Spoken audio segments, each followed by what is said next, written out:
La seconde partie de notre débat consacrée au premier tour de la présidentielle en Tunisie. Et je vous le disais, on s'oriente vers un second tour qui pourrait opposer l'ancien Premier ministre Béji Caïd Essebsi au président sortant Moncef Marzouki.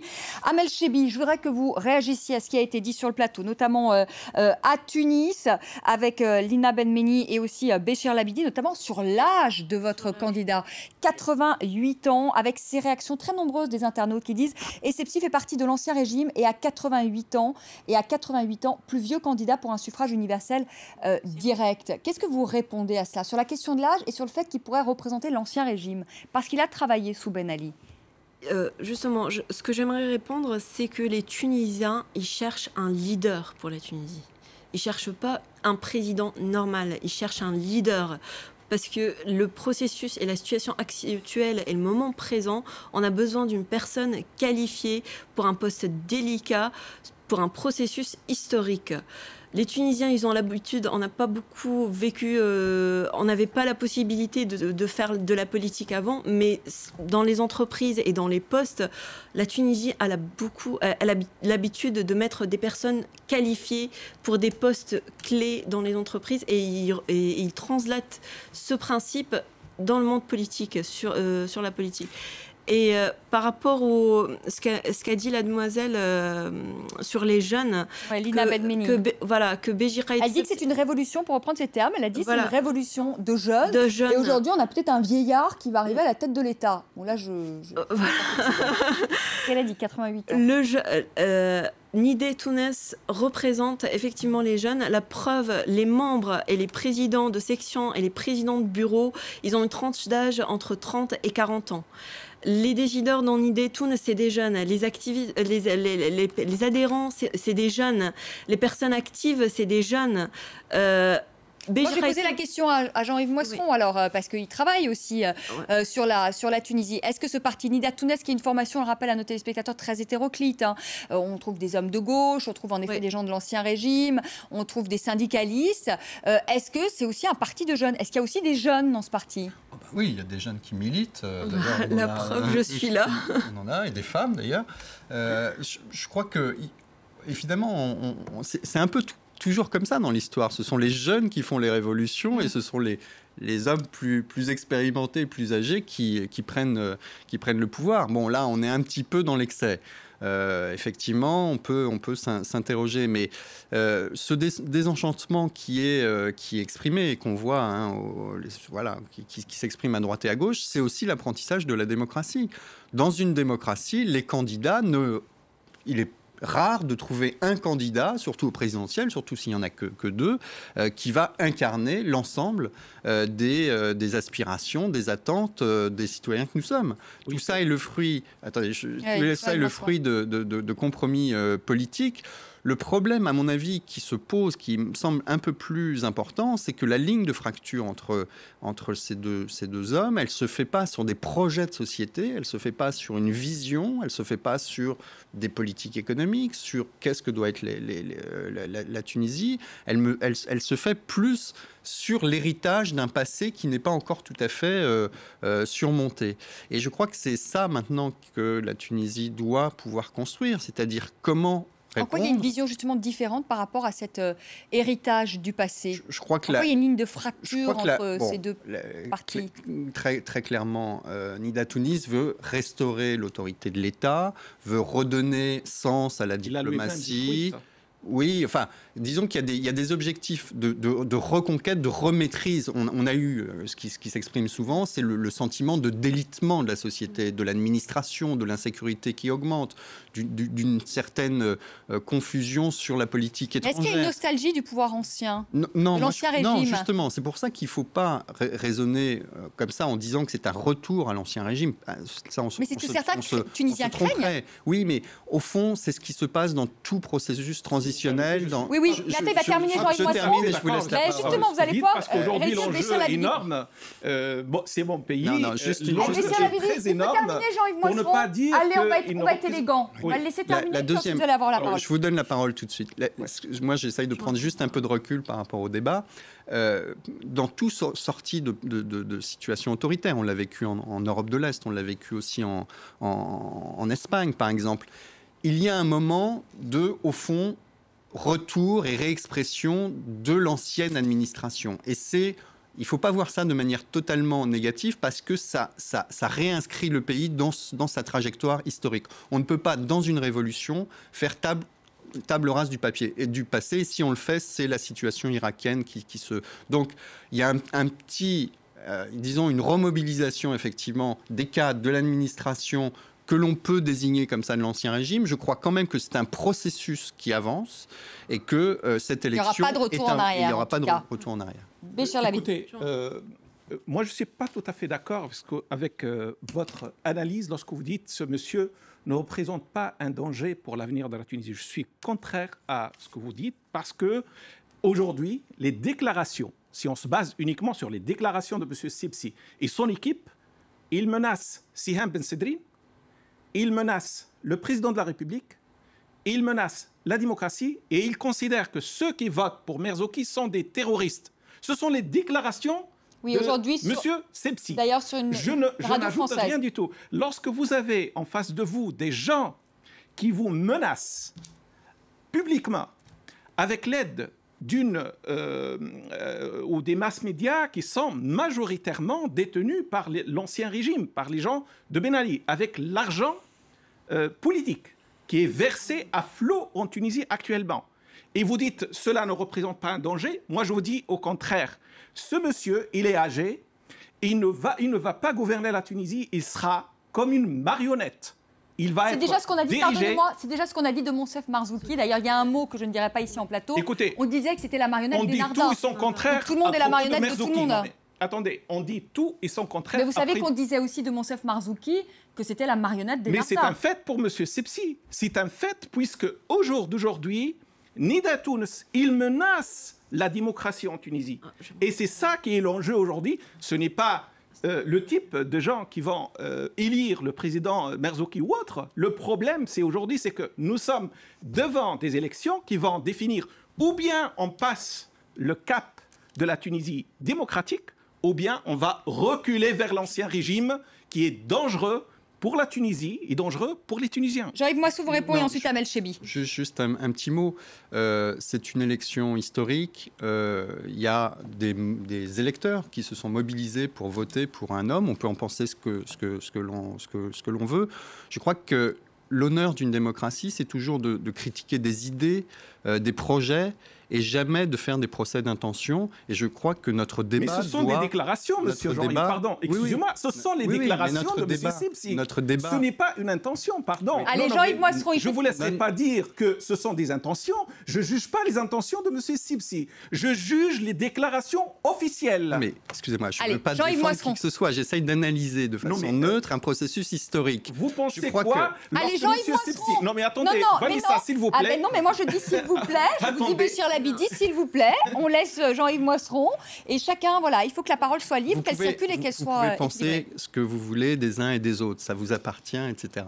Moi, j'essaye de comprendre un processus historique. Je n'ai pas dit d'ailleurs que un tel ou un tel n'était pas un danger. Je ne sais pas, je ne prévois pas l'avenir. Moi, j'observe un processus historique. Je regrette qu'il n'y ait pas une personnalité plus jeune qui se soit présentée pour Nida Tounes. Oui, non, mais je veux dire pour Nida Tounes et qui incarne justement ce projet. Je regrette aussi qu'une vision pour l'avenir ne soit pas plus clairement définie, notamment dans le programme économique, parce que les défis sont là. Qu'est-ce qu'on va faire de tous ces jeunes diplômés qui arrivent sur le marché du travail, qui sont au chômage, de la pauvreté, du déséquilibre régional, etc. Pardon, mais les prérogatives du président en Tunisie sont limitées dans la nouvelle constitution, monsieur. Monsieur, la démocratie, c'est laisser parler les autres et les entendre. Voilà. Alors si vous me coupez la parole à chaque fois... Ce n'est pas aussi dire des contre-vérités, je suis désolé. Lorsque vous dites il n'y a pas de programme économique, mais est-ce que vous avez lu la Constitution tunisienne? Qu'est-ce qu'elle prévoit pour le président de la République? Ce sont des prérogatives très limitées. Et alors, qu'est-ce qu'on demande aujourd'hui à M. Merzouki? On lui demande un programme économique. Mais ça, c'est le rôle du gouvernement. C'est quand même la nouvelle Constitution, mesdemoiselles, messieurs. La nouvelle Constitution, ce n'est pas un régime présidentiel, c'est un régime mi-présidentiel, mi-parlementaire. Amel Chebi. Justement, en réponse à ce que vient de dire monsieur, les Tunisiens, ils cherchent un leader. On n'a jamais connu... Mais c'est à 90 ans qu'on devient leader? Oui. la Tunisie... À 90 ans, devient leader. Allez, oui.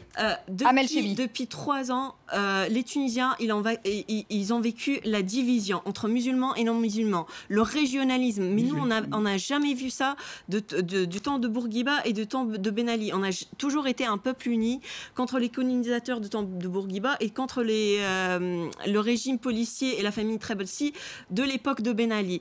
Aujourd'hui, ces 3 dernières années, on a vécu la division du peuple entre musulmans, régionalisme, le terrorisme. Et ce que cherchent les Tunisiens aujourd'hui, c'est un leader, une personne pragmatique, une personne qui va les rassembler autour d'un projet futur. Ce que vous venez de dire, les prérogatives du président... Pardon, mademoiselle, Nida Tounes sont bien des musulmans. Vous êtes on est tous musulmans. On est tous musulmans. Oui, tous musulmans. Donc il n'y a pas de problème entre musulmans et non-musulmans. La stratégie de certains partis, ces 3 dernières années, c'était la stratégie de diviser pour régner. Ils ont ramené des projets vieux de 40 ans, pleins de poussière, ramené de l'histoire. Ils ont essayé de changer la vie des Tunisiens et le modèle de vie des Tunisiens avec des projets. C'est pour ça qu'ils ont fait la meilleure constitution arabe. Le message, il est clair des Tunisiens. Le message, il est clair des Tunisiens. On veut une personne pragmatique, on veut un leader qui va rassembler, même s'il n'a pas beaucoup de pouvoir dans son poste de président, on veut une personne qui rassemble, qui unit autour d'un projet futur. Et c'est M. Sebzi qui rassemble aujourd'hui les Tunisiens. Allez, on va partir à Tunis. On va retrouver Lina Benmehmi parce que Jean-Yves Moisseron a dit quelque chose d'intéressant. Il y avait quand même d'autres candidats. Est-ce qu'il n'y avait pas des candidats plus jeunes, des candidats aussi peut-être plus consensuels et qui soient peut-être plus représentatifs de cette jeunesse tunisienne, Lina Benmehmi? Comme je l'avais dit, il y a eu une bipolarisation dès le début. Malheureusement, il y a eu une concentration sur ces 2 candidats-là. Mais il y en avait d'autres. En ce qui concerne les médias. Mais il y en avait d'autres. Est-ce qu'il y en avait d'autres? Est-ce que vous avez trouvé un candidat, vous, qui aurait été peut-être susceptible de se retrouver au second tour, ou que vous auriez aimé qu'il se retrouve au second tour, vous qui êtes jeune, qui avez participé à cette révolution? Comme je l'avais dit au début, il n'y avait pas vraiment une personne qui pouvait me représenter totalement, ça c'est sûr. Mais il y avait des candidats plus jeunes, il y avait des candidats qui avaient ou qui ont un passé plus clean, je dirais. Mais bon, malheureusement, le peuple a choisi. Bon, je respecte le choix du peuple, mais moi, par contre, j'aurais une question à poser à la bonne dame qui représente Nida Tounes. Puisqu'il y a tant de jeunes au parti, pourquoi avoir présenté Monsieur Beji Caïd Sebzi et non pas avoir présenté de candidats qui soient plus jeunes, puisqu'il y en a dans le parti? Je me pose cette question. Je pense que l'une des choses qui a poussé les Tunisiens à se révolter contre Ben Ali, c'est son âge. C'est le fait qu'on était très là d'avoir un président qui était vieux à ce moment-là et qui ne voulait pas quitter le pouvoir. Et maintenant, on a quelqu'un de plus âgé. Donc, pourquoi ne pas avoir présenté un autre candidat? Je me pose cette question. Allez, rapidement, Amel Chebbi. Le choix du candidat était très critique. C'est-à-dire, Beji Caïd Sebzi, c'est lui qui a créé le parti. C'est lui qui a rassemblé du monde autour de ce projet. C'est lui qui était porteur de ce projet et c'est lui qui s'est investi à fond pour arriver aujourd'hui, au bout de 2 ans, 3 ans d'existence du parti, de rassembler autant de monde, autant d'orientations politiques autour de ce même projet économique et social pour le pays. Donc la question qui s'est posée, si on va présenter une autre personne plus jeune, est-ce qu'on va pas se décrédibiliser nous-mêmes. Donc c'est comme si on dit ah bah qui était fédérateur, finalement il était connu. Jean-Yves Moisseron, ce qui est très important sont les défis aussi qui vont attendre ce nouveau président. Et vous l'avez dit tout à l'heure, il y a ce défi économique, 15% aujourd'hui le taux de chômage, 25% chez les jeunes. Monsef Marzouki était au pouvoir, mais enfin Béchir Labidi l'a rappelé tout à l'heure, c'est pas le président qui décide de l'orientation économique, mais il y a quand même un gouvernement auquel a participé d'ailleurs Enarda, qui n'a pas été un grand succès, il faut le dire, sur le plan économique. Aujourd'hui, c'est quand même le défi de ce président et de ce nouveau gouvernement. Et est-ce que là, il y a deux projets différents Moi, je n'ai pas réussi à le lire, en tout cas, ou à le comprendre. Mais effectivement, le président, dans la nouvelle Constitution, a des pouvoirs limités dans le dispositif constitutionnel. Je pense quand même qu'il doit incarner une vision, c'est-à-dire clairement donner le cap dans lequel doivent s'engager les forces politiques et s'engager un gouvernement. Alors, les défis, ils sont simples. C'est le fait qu'il y a toute une jeunesse qui arrive sur le marché du travail, qui est diplômés, c'est une très bonne chose pour le pays, mais qui ne trouve pas d'emploi qualifié en nombre suffisant. Puis il y a des très fortes différences sur le chômage des diplômés entre les hommes et les femmes aussi. Il y a des problèmes de pauvreté, de très grandes inégalités territoriales qui ne sont pas encore pas réglées, qui sont à l'origine de la révolution. Et au fond, ces Par problèmes... exemple, Kasserine, qui est une ville martyre, je crois qu'il y a 26% toujours de taux de chômage. Rien n'a changé finalement depuis la révolution. Disons que peu de choses ont changé. C'était une période aussi difficile. Les périodes de transition politique de ce type-là posent des problèmes macroéconomiques. Il y avait moins de touristes et puis une perte de confiance dans l'économie qui fait que moins d'investissements, etc. Mais maintenant que disons, la situation politique est stabilisée, le grand défi, c'est au fond le changement, une espèce de révolution économique, c'est-à-dire le changement de ce qu'on appelle le mode de régulation, le mode de croissance de la Tunisie, le fait qu'elle reste encore un pays de sous-traitance qui est accroché à la mondialisation, mais essentiellement comme sous-traitant, et donc qui n'exporte pas des produits hautement technologiques. Il y a très clairement un problème si on compare la situation de la Tunisie avec d'autres pays de développement similaires. On constate que, par exemple, le contenu en exportation des technologies est très faible. Donc tous ces éléments qui sont à la fois explicatifs de la révolution sociale de 2011, mais qui sont en même temps les caractéristiques de l'économie tunisienne, doivent changer. Et donc ça suppose effectivement une vision. Qu'est-ce que doit être la Tunisie de demain insérée dans la mondialisation ? Et vous pensez que Essebsi et Marzouki n'ont pas cette vision-là ? En tout cas, moi, je l'ai pas senti, je ne l'ai pas lu. Je pense que c'est un travail qui doit être engagé. Je sais qu'il y a des économistes compétents en Tunisie qui travaillent. Mais il s'agit pas seulement non plus d'avoir une vision. Ça, le problème de la démocratie, c'est qu'il faut aussi l'incarner, convaincre des forces politiques qui n'ont pas forcément des choses à gagner dans ce genre d'insertion. Et il faut donc coupler à la fois une vision de l'avenir et en même temps construire des compromis politiques sur la base des forces politiques réellement existantes. Et tout ça, c'est un processus complexe, mais c'est les défis effectivement qui attendent la Tunisie de demain. Béchir Labidi, est-ce que vous pensez que ce second tour sera tendu ? Je vous le dis parce que les déclarations des uns et des autres, chacun dit non mais moi j'arrive en tête. Est-ce que vous pensez que ce second tour sera compliqué ? Il sera un petit peu compliqué parce qu'aujourd'hui, nous sommes en face d'une partie de la classe politique qui a refusé catégoriquement de perdre le pouvoir. C'est le régime, l'ancien RCD qui revient aujourd'hui dans l'apparence de Nida Tounes. C'est l'ancien régime qui a fait un harcèlement médiatique incomparable en Tunisie pour obliger les Tunisiens, leur faire peur avec notamment l'exploitation médiatique à outrance par rapport au terrorisme, qu'il a su l'utiliser intelligemment, avec beaucoup d'argent malheureusement qui vient de l'étranger. Et entre parenthèses, si vous parlez de respect de la loi et de la Tunisie, de la République, moi je dirais qu'un président d'un parti qui reçoit 2 véhicules blindés d'un État étranger sans que cela ne gêne Monsieur le Président de votre parti. Excusez-moi, je suis désolé, mais votre président... De quel pays étranger? Pays étranger des Émirats Arabes Unis qui a envoyé 2 blindés, 2 voitures blindées à Monsieur Sepsi. C'était pour un... Je suis désolé, mais... Il les a même pas acceptés. Eh ben, écoutez... C'était pour donner une mauvaise image et il les a même pas... Lorsqu'on reçoit de tels cadeaux d'un pays étranger, on se demande comment sera la Tunisie de demain.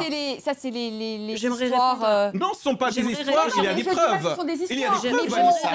On va pas, voilà, j'aimerais répondre sur l'argent politique, parce que très rapidement, le mot de la fin sur le second tour. Moi, je voudrais savoir le second tour. Vous pensez qu'il s'annonce comment, ce second tour? On est optimiste. Dans quelle atmosphère? Avec la même énergie qu'on a commencé les législatives, qu'on a fait le premier tour des présidentielles, on va continuer avec cette même énergie et cette même volonté pour le deuxième tour. Merci à tous les trois d'avoir participé à ce débat. Merci beaucoup à Alina Benmeni qui était avec nous en direct de Tunis. Et on va se quitter avant de rejoindre Karim Yaoui sur ce tweet, parce que moi je trouve qu'il est pas mal. Jeune ou vieux, le plus important c'est la victoire de la démocratie. Vous serez peut-être tous d'accord autour de ce plateau avec notre internaute. Bonsoir Karim Yaoui, c'est l'heure de l'œil sur les médias.